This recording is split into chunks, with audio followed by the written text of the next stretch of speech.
welcome back to my channel. As you can see, I'm like in front of a garage because it's gonna be like, I'm at my mom's house, by the way. My kids, haven't seen her a couple days, so we're here so they could play and hang out. And sorry if the background's kind of loud, but there's like traffic in front of her house and some of these cars are like loud as heck. Anyways, so hopefully you guys can hear me. If not, I'm making this video and it's pointless. Anyways, all right, so somebody had requested this video, and it's actually been a video that a lot of it became very popular with people for some reason. They love hearing my experience as a female corrections officer. As you can see by the title, I'm going to be covering the booking process and strip searches, especially on females, because that's the only perspective I can really give is a female corrections officer, because that's what the heck I was. Granted, I did work on mostly male blocks. I covered down for a lot of people. So when guy blocks were short, which is normally what was the case because there's more guy blocks than there are female blocks, then that's who I was covering down. But I'm going to speak from a female perspective, because as a female, you would never conduct a strip search on a man. That's wrong. Vice versa. And to be honest with you, because there's such an abundance of female officers and male officers in our jail, they do not let us conduct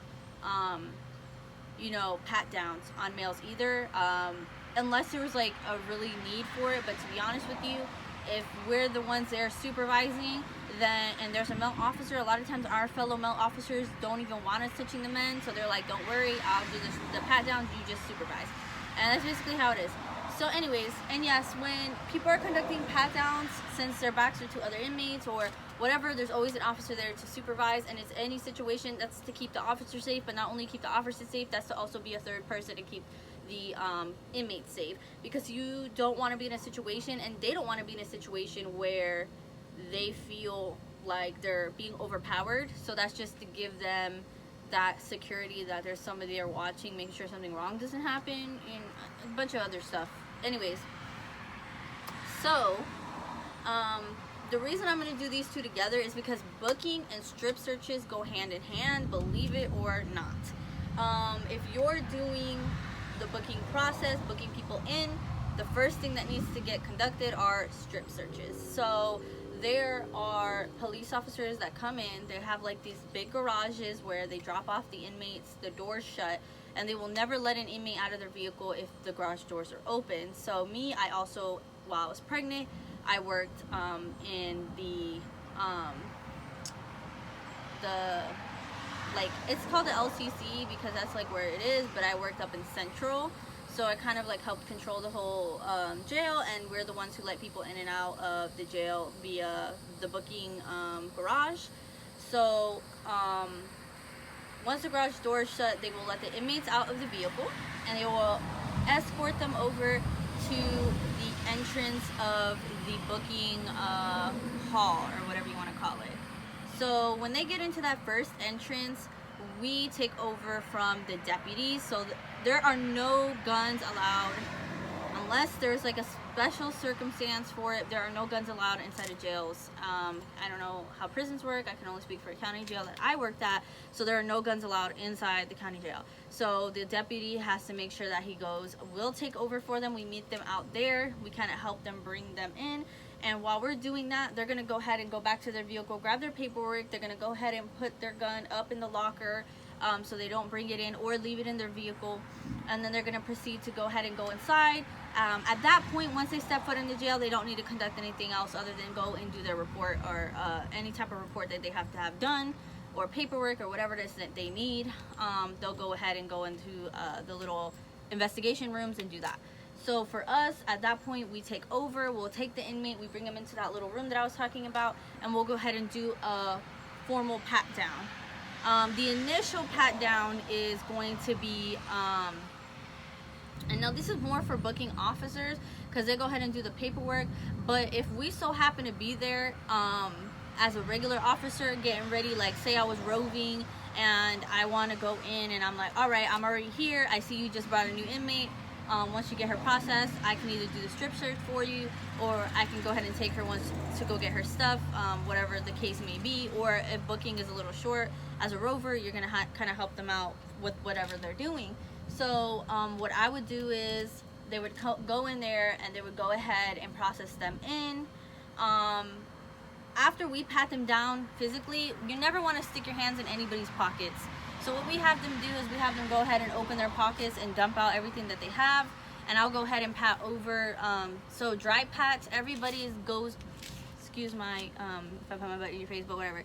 Everybody's gonna go ahead and put their hands on the wall. You're gonna have them go this way, and then you never tell somebody to spread their legs.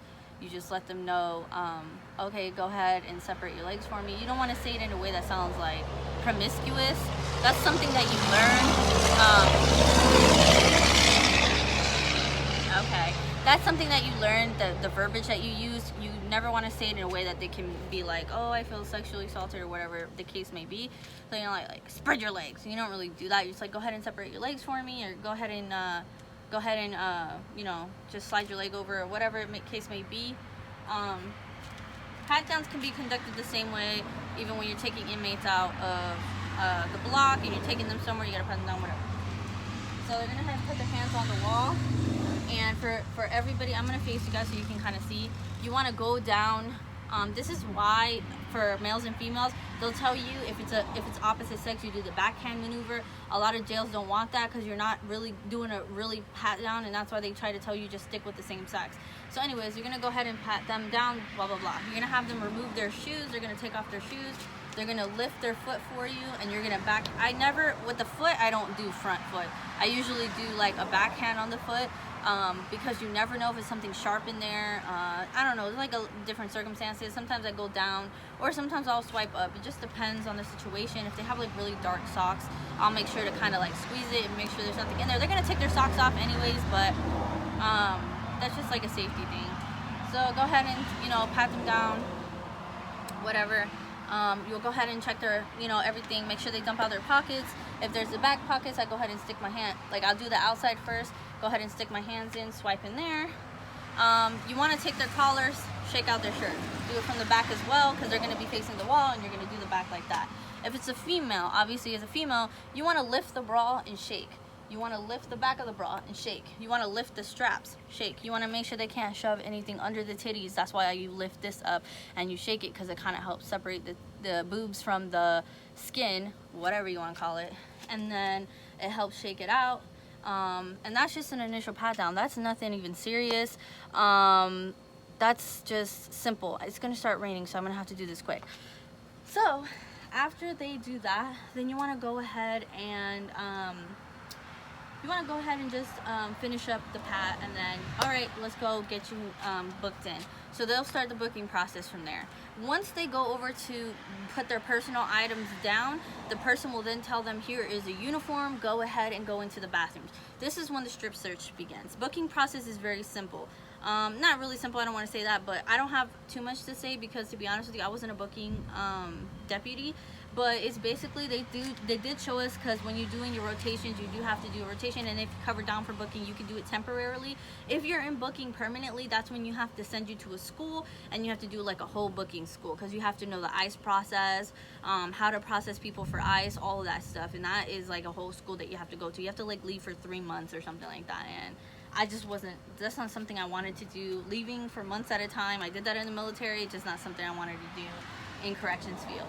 So anyways, so in booking, they're gonna take your fingerprints, they're gonna do your mug shot. So take your fingerprints, all your fingers, they're gonna do your mug shot. They're gonna take all your paperwork, and you are gonna get a medical evaluation before you come in. The nurse is gonna determine, are you intoxicated, are you on drugs, and all that good stuff, because sometimes if you're intoxicated or on drugs, or to a certain extent, and you're not coherent, you do have to sober up. They're gonna go ahead, and this is a safety hazard, so they are gonna go ahead and put you in the medical housing unit. But anyways, you don't have to worry about that. And let's say this person's perfectly fine, they were just in for petty theft or something, you know. So they go into the booking process, whatever, do all that stuff. Once they've been cleared in that, and they go to put their personal items down, obviously they're not going to strip in the middle. So what's going to happen with us at that point is we're going to go ahead and take them over to the bathrooms. And there's a bathroom that obviously is just male and female. So us female officers will step in. The male deputies are not going to go in. They do not go in at all. They'll stand by the door, and we'll have the door like kind of cracked or completely closed if I'm with another female. we usually don't try to be alone, and the nurses will also be in there with us. So it'll be us, a nurse, and whatever, because say if she did have something hanging out somewhere, the nurse would have to go and fetch that out. We physically can't do like cavity searches. That's not our that's above our pay grade, and it's just not, we're not medical staff, so we can't do that. Anyways, so what we do, this is when things get the strip searches is when things get interesting. Oh, this truck is like turning into the street right here next to me. Okay, thank you. Anyways, so this is where things get interesting. So females, obviously, we have the vagina hole and we have the butthole. So pardon my language, but that's just what it is. So we have the females go ahead, separate your legs. When they separate their legs, we're gonna have them do a squat. At that point, when they're doing their squat, we do have to kind of crouch down so we could see, and then they're gonna have them cough for us. Hopefully nothing falls out. If something falls out, we obviously have to do dry cell protocol with them, and then just go more paperwork from there. But anyways, we do the same thing. We have them turn around, we have them spread their cheeks, and we have them go ahead and cough again. At that point, we make sure nothing is hanging out or near their butt. Granted, this is just a strip search. Now, they still have to go and get full body x-ray, so there's not to say that something could be in there. This is a hard one. So there are times where women come in on their menstrual cycles and they have tampons in. I do believe, I have never had to worry about that. A lot of the women who've come in for me were either pregnant or not on their period. Yes, pregnant, because there are some cases where there's some druggy females that are prostitutes and they are pregnant and they don't really care, because to be honest with you, they didn't have to worry about getting pregnant, so that's when they make the most money. But that's just the ugly truth.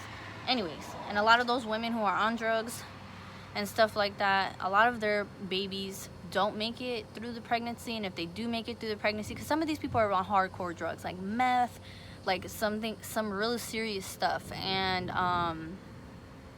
it's hard on the body being pregnant, but then it's even harder when you're depleted, you're not at your healthiest. Granted, some of these babies do make it. Obviously, that's where druggy babies come in, but whatever. So we do have to take them during their pregnancies to like methadone labs, but that's just a whole different story. So anyways, so I've only dealt with like pregnant women or women not on their periods. I didn't really have to do that, but if they are on their periods, I believe you do have to make sure they take out their tampons, and that there's nothing in there, and they have to, because there's a restroom in there, so they can go ahead and change their tampons out while they're there.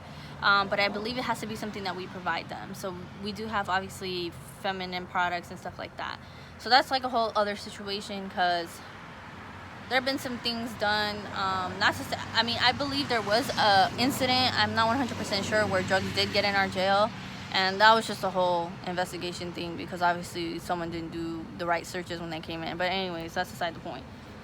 So after we do that strip search down, we do have to make them lift up their boobs. If they have very large breasts, they have to lift them up, and we have to make sure they don't have anything in there. And then obviously always make sure you have gloves. Always.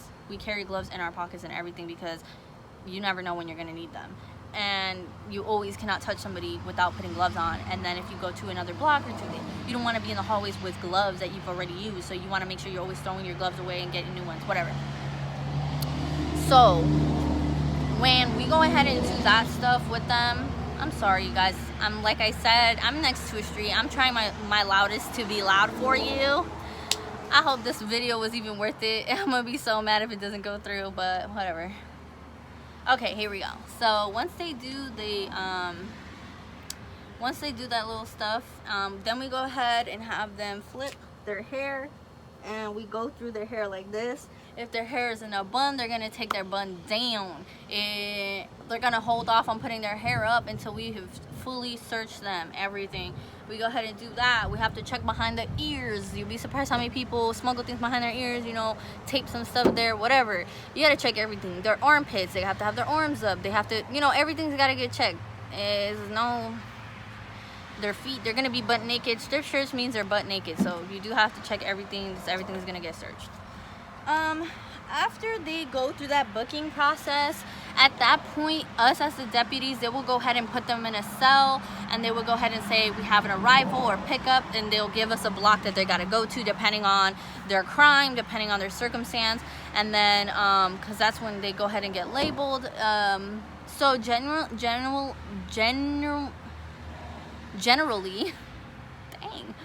generally they if classifications is open, they're gonna go ahead and start classifying them to figure out what block they're gonna go in.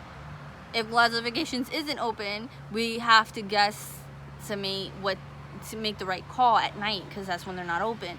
So nighttime is a little bit different. Most go to Gen Pop unless they're super drunk, druggy. One time we had a really bad druggie. I already said the story in my last video.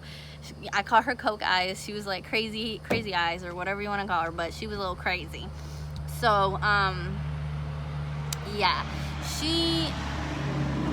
I was in training during that time, so it wasn't my call where to put her, but I was like, maybe she needs to go to housing, you know, sober up a little bit, MHU. But they're like, oh no, she can go to Gen Pop. Literally within an hour of her being there, she was back down in MHU. They're like, why is she even over here? I'm like, you know. Anyway, so yeah, she was too drugged to be out there. She was loud as hell. She was just super disruptive. The girls were trying to sleep. Yeah, it was just getting crazy. So anyways, yeah, so that's just how it goes. That's pretty much what it is. That's the whole booking process. We do have to bring them to the sergeant's desk or the sergeant's area, four corners, whatever you call it in your jail, prison, blah blah blah. That's when they go and pick up all their stuff, and then they go to their housing unit. By stuff, it's going to be everything that they need: the toothbrush, extra clothes, pillowcase, and some other stuff, and then at that point, and sheets, and then they take it over to they go ahead and take it over to their block. And that's just how that's it. That's the booking process. That's literally it.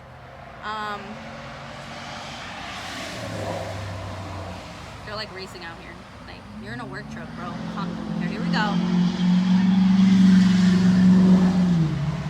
Why are they racing each other out here? Like, it's not that deep, bro. You're some ugly truck. Like, all these work trucks racing and stuff. Like, calm down, Billy Joe. You'll be okay. You're gonna get home, buddy. Anyways, so that's the booking process, you guys. It's really mostly paperwork. It's mostly putting their information in, and the strip search is really the, you know, I think that's it. Yeah, that's pretty much it. So I was at a county jail, mind you, so it could be different somewhere else. I'm going off my experience and what it was, and that's just what it is for us. So thank you guys so much for subscribing to my channel. If you really do enjoy these corrections officer videos, there's other things that I can talk about or share my experiences with, I don't mind. Just leave a comment below like the girl did previously. This is for her. This is the video she wanted to see, and hopefully this answers some of your guys' questions and experiences. And if you really want me to go in depth on how to do a pat down or how to do a shakedown of a cell, I can do that also. Just let me know in the comments below. Thank you guys so much for subscribing to my videos. Go ahead and check out my other videos, and I will leave the link to my previous corrections officer video. You guys have an amazing time. If you're new to my channel, go ahead and hit the subscribe button, y'all. See ya later.